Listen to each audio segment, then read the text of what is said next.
it's Jane Gardner, and today we're going to show you on Step in Front of the Camera about your audio with XSplit is better controlled than if you're on it on a regular basis with just your webcam. So of course you set your sound in your system, in your control panel, as to which microphone you want to use. And then sometimes the software will decide to change it on you. So you always have to check where your microphone is working and which one it is. So let me go and show you in the back how you can check to make sure that you're using your XSplit rather than your system sound. So in the back of XSplit, you just open up your Logitech Brio and then you can check here for everything to make sure everything's okay, system's okay, color's okay, etc. And effects are okay. Make sure there's nothing on that you're not expecting to be on. And then you go up into Tools and then Settings. And then we move it over so you can see it. So in the settings for XSplit, you want to make sure that your audio is okay. So you don't need an audio preview because you'll probably get a lot of backtone from that. So you want to keep that as none. You have to decide what system sounds the speakers are when you're working with it. Right now, all I'm going to do with my speakers is play back it once I've recorded. So I just want to make sure it's on the speakers that I want.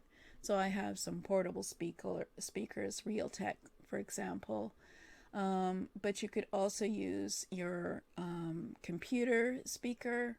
I have some high definition audio software. You could use the speakers in your computer, the Realtek audio. I have a microphone that also has speaker settings, and I can listen to whatever I've recorded through the speaker in my Yeti, but wouldn't want to do that because you're going to have bounce back of your voice as you're talking, so it's very difficult to listen to. So yeah, so for this one, I happen to have some portable speakers that I use, so I set that to this one. And then, of course, you don't want to delay. If you're into music and stuff, that's probably what that's good for. And then you have to make sure your microphone is the right one that you want to use. So I use the Yeti microphone to record, and I have accidentally had the XSplit audio on, and it's lower, but it did record my voice.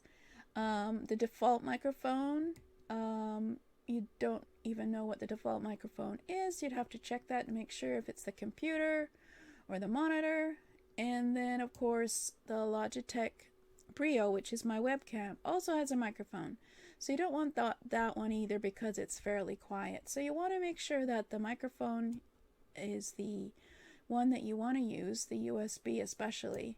Make sure that that is picked as the microphone before you even start. And usually for these kind of recordings, you just want to use mono. You don't want to use stereo.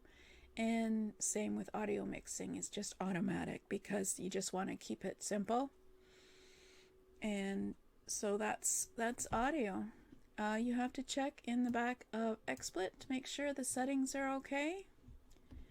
And so just apply, say okay, and there you go.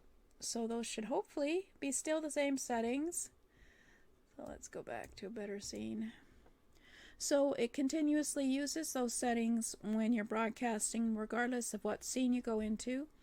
Of course, you can change the settings for the audio for any scene. You can. I have to show that to you later because it's within this studio scenes. So you can turn off or you can turn on the speakers. So if you had a video that you wanted to blast out on your production on a different scene, then you have to make sure that that speaker is on and doing the music that you want to do. Of course, this one doesn't have any. So that's where you basically control your audio for when you're broadcasting with XSplit. Obviously, when you're broadcasting with your webcam, you just make sure your settings are okay in the control panel for sound and that you've got the right microphone and the right speakers that you want to use. Because I have downloaded a new version of XSplit occasionally, and all of a sudden it's changed my microphone and my speakers, and I have to do another recording because the first one was wrong. So that is one of the important things to do before you start a broadcast, is to check your sound settings, audio for your microphone and your speaker before you start, because you want to have the best.